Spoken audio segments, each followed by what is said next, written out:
Sa ngayon nga po pala, pupunta kami doon sa sakahan. Sama-sama kaming magkakapatid para tumulong sa pag-uuling kasama ang mahal naming ina. Ito nga po pala yung ginagawa ng mga kapatid ko sa tuwing walang pasok, ang tumulong sa pag-uuling kasi yun ang isang paraan para may pambili ng bigas at pambaon sa eskwelahan. Sa totoo lang po, kahit alam ni mama na walang-wala na talaga siya, ayaw at ayaw niya pa din na-absent sa klase ang mga kapatid ko kasi hahanap talaga siya ng paraan. Ang ginagawa niya, nangunguha siya ng lamang dagat like mga shell at kung ano pa na pwedeng ibenta para magkapera, para maibigay siyang pambaon sa mga anak niya patungong eskwela. Kaya ang sacrifices ni mama para sa amin, hindi mababayaran kahit kailanman. Ina na kahit walang alam sa pagbabasa at pagsulat, pero nakapag-aral kaming lahat.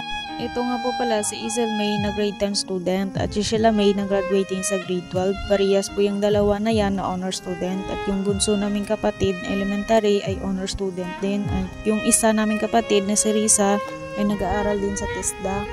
At eto naman si Marvin at Idsel na parehas din graduating sa grade 12 at si Robert na grade 8. Kahit na mag-uuling lang kami pero hindi yan hadlang para abutin ang aming bawat pangarap.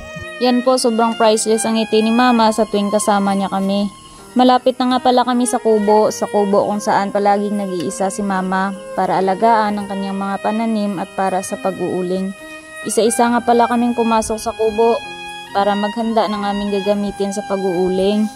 Sa mga hindi nga po pala nakakaalam, huwag nyo po muna kaming husgahan dahil hindi po kami basta-basta lang pumuputol ng punong kahoy na walang pahintulot sa may-ari.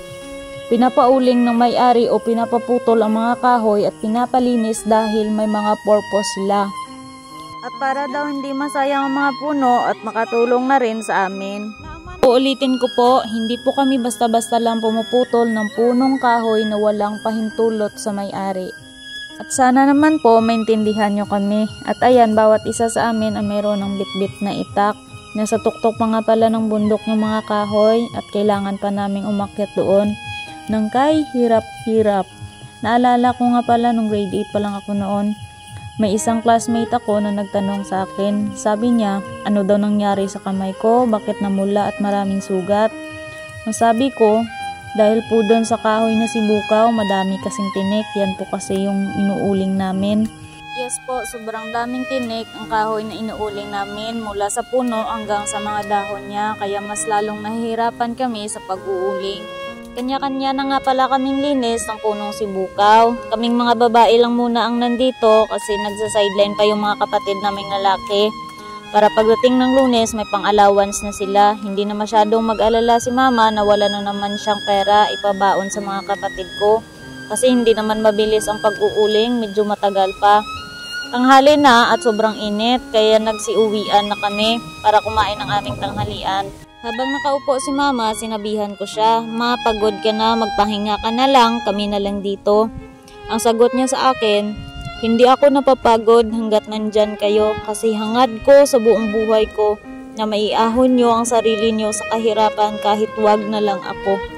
Parang napaluwa ako bigla, sobrang lalim ng salita ni mama pero palagi niya po itong sinasabi sa amin.